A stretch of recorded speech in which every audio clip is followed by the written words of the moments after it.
राधे राधे दोस्तों, मैं रेशु एक नई कहानी लेकर आई हूँ। श्राद्ध की दक्षिणा। हमारे चैनल पर नए हैं तो चैनल को सब्सक्राइब कीजिए, लाइक कीजिए और शेयर कीजिए। एक पंडित जी को बहुत दिनों तक काम नहीं मिला तो वे एक जाट से बोले, जाट देवता, आज तुम्हारे पिता मुझे सपने में दिखाई दिए। उत्सुक होकर जाट ने पूछा, क्या कह रहे थे?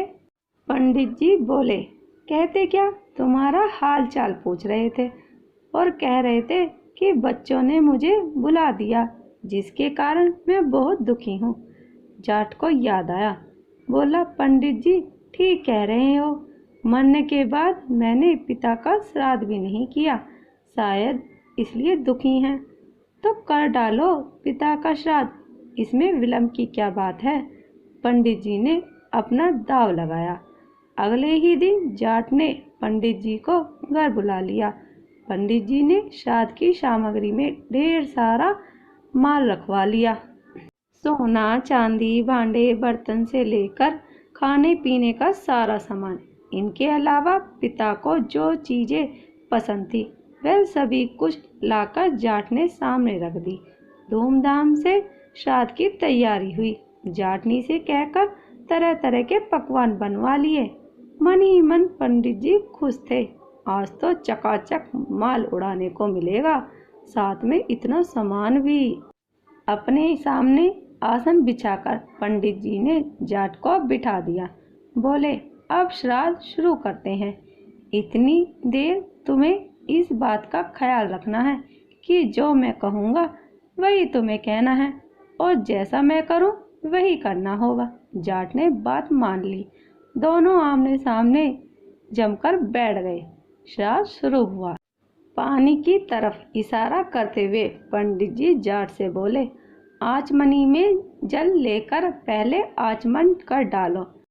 उसी तरह लोटे की तरफ इशारा करते हुए जाट भी पंडित जी से बोला, आचमनी में जल लेकर पहले आचमन कर डालो। पंडित जी बोले, भाई मैं तुम्हारे लिए कह रहा हूँ, आचमन तुम्हें करना है, मुझे नहीं। जाट ने भी वही दोहराया। पंडित जी परेशान हो गए। पंडित जी कड़क कर बोले, अरे मूर्ख, मैं तेरे लिए कह रहा हूँ, श्राद्ध तेरे बाप का हो रहा है, मेरे बाप का नहीं। अपनी कड़क आवाज के साथ जाट ने भी पंडित जी को डपट दिया। अब तो पंडित जी से न रहा गया। घूंसा दिखाते हुए बोले, तू नहीं मानेगा। जाट ने भी अपना घूंसा तान लिया और पंडित जी को दिखाते हुए बोला, तू नहीं मानेगा। पंडित जी ने आओ देखा न ताओ, एक तगड़ा हाथ जाट के कनपटी पर जड़ दिया। बोले, पहले तेरी खोपड़ी दुरुस्त कर लूं, बाद में श्राद्ध होता रहेगा। झापड़ इतनी जोर से पड़ी कि 1 मिनट के बाद ही जाट को होश आया। होश आने के बाद उसने भी अपनी बाहें चढ़ा ली और बदले में पूरी ताकत के साथ पंडित जी के गाल पर तगड़ा हाथ दिया। पंडित जी को दिन में ही तारे नजर आने लगे। उन्हें 2 मिनट के बाद होश आया। अब क्या था, पंडित जी और जाट दोनों पूरे क्रोध में भर आए। लात घूंसों से श्राद्ध होने लगा। पंडित जी जितनी लात लगाते उतनी लातें जाट की भी खा जाते। जाट के शरीर पर जिस जगह पंडित जी का घूंसा पड़ता उसी जगह पलटकर जाट भी उनके मुंह से लड़ देता। मन ही मन पंडित जी सोचने लगे, मूर्ख से पाला पड़ गया है। उन्होंने कई बार जाट को समझाया, लेकिन जाट की समझ में कुछ न आया। नतीजा यह है कि बात पर फिर बात बढ़ी और दोनों फिर से गुत्थम गुत्था होकर लड़ने लगे। कभी पंडित जी नीचे होते तो कभी जाट के नीचे होने की बारी आ जाती। आपस में देर तक लात घूंसे और उठा पटक का दौर चलता रहा। आखिर मैदान छोड़कर पंडित जी को भागना पड़ा। प्रसन्न हो जाट भी अपनी जाटनी के पास लौटा। जगह जगह से कपड़े फट जाने के कारण जाटनी ने जानना चाहा तो जाट ने बताया कि पंडित जी के साथ श्राद्ध क्रम करते हुए यह सब हुआ है। जाटनी ने पूछा, श्राद्ध तो अच्छी तरह से हो गया ना? जाट ने उत्तर दिया, बहुत अच्छा हुआ, अच्छा न होता तो मेरी यह हालत होती। पंडित जी ने कोई कसर न रखी और मैंने भी पूरे जोर शोर से काम किया।